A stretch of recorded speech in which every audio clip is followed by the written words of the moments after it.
ipatutupad sa pangunahing paliparan ng bansa. Simula sa Marso, ililipat na mula sa Ninoy Aquino International Airport papuntang Clark ang ilang flights na gumagamit ng turboprop aircraft o yung mas maliit na eroplano na kadalasang ginagamit sa mga isla o may maliit na airport.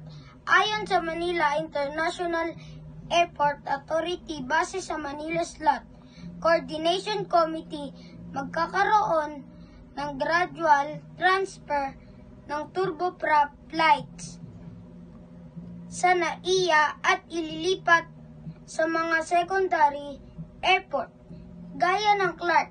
Ito ay para mapalitan ang maliliit na eroplano ng mas malalaki na kayang magsakay ng mas maraming pasahero. Nag-uulat ay si Rael P. Diata.